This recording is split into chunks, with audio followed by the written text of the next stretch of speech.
welcome back to another Ask Augustine. Today we have a question from Alana Diamos. Having the steps laid out this way is very helpful. Thanks for taking the time and the effort to simplify this information and have it easy to carry around with us. I do have some questions about establishing baseline, as I was trained to establish it a different way. I can imagine listening for 10 minutes consecutively when I first arrive at my client's home, but I cannot really imagine listening for a full 10 minutes every time I want to reestablish baseline, which I typically try to do every 2 hours. Can you please offer some feedback and insight on what that looks like in your practice, Augustine? Well, thank you so much, first of all, Alana, for sending in this question. And it's a great question, and I'm glad that you ask it because I think people might be a little, might miss this understanding. So basically, baseline is what it sounds like. It is the foundation of what you know to be that baby's normal before there's any contractions, before there's any hard labor. We establish baseline when we first meet the client, and it is 10 minutes, at least 10 minutes of consecutive listening. And that 10 minutes gives us, it only works if we keep the baby on the monitor the whole time. If the baby's moving and falls off, or if the mom's moving and you can't continuously listen, you might need to listen longer than that. Or if there is marked variability, in other words, the range of the fetal heart tones is higher than 25 beats per minute, you can't establish baseline, so you would need to listen longer. But let's say that it's a normal baseline that you can establish pretty quickly.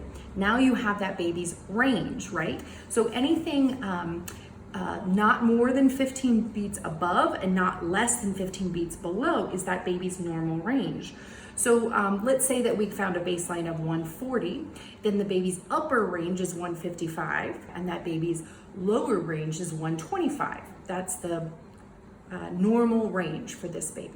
Every time you go back to listen, let's say we're in active labor, so we're listening every 30 minutes, if we find a general number within these two range points, then baseline is the same. There are no decels, there are no accels. We look for moderate variability, that there's at least 5 to 6 beats difference, but not more than 25.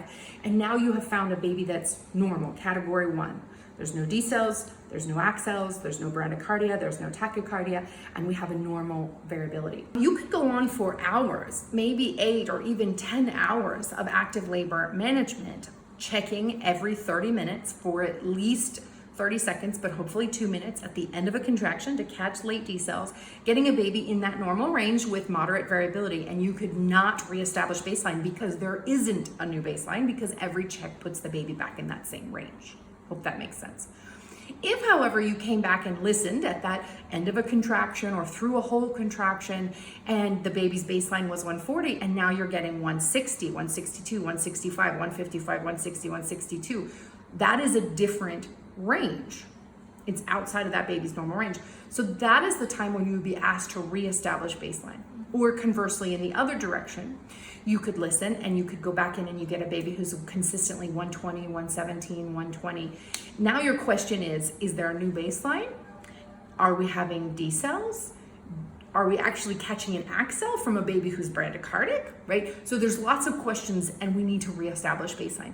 So baseline does not need to be reestablished every 2 hours, and it in fact does not need to be reestablished if we have a normal range compared to the original baseline. I hope that makes sense. It can be complicated, but once you put it into action, it's pretty straightforward. Alana has a second part to her question, and I am also curious about how best to document the FHT range when we hear deep blips that do not count as decelerations. For instance, you may only get a 6-second count of 8 only one time, and then have the majority of your counts be in the 13 to 15 range. I'm assuming that's counting on a 5-second. It changes if you're counting at 6 seconds, but let's keep going with this. Maybe she's counting 6 seconds. I feel a bit indiscriminating to document my range 80 to 150, which looks like nasty market variability when that blip I heard was only 6 seconds. Any thoughts on this? It's a great question. I actually get this question a lot, and I feel a little conflicted about it. So let me explain my reasoning. So I think that we actually should record the range that we hear, even if it includes steep variability. Unfortunately, I do know that many parts of the country are highly litigious very discriminatory towards midwifery model of care in general. And that if you did write that 80 to 150, someone might think you're missing something really important. So I would say I want midwives to use their best judgment given the environment that they're practicing in. And I wish that we could be respected for the skill that we have. I wish that we could be trusted in our assessment, but unfortunately that's not always happening. So in an ideal world, you would write 80 to 150, comma, moderate variability, comma, no decels auscultated. And that would be the clarity to someone reading that to say, oh, this baby is having a dip, but it's not a technical decel.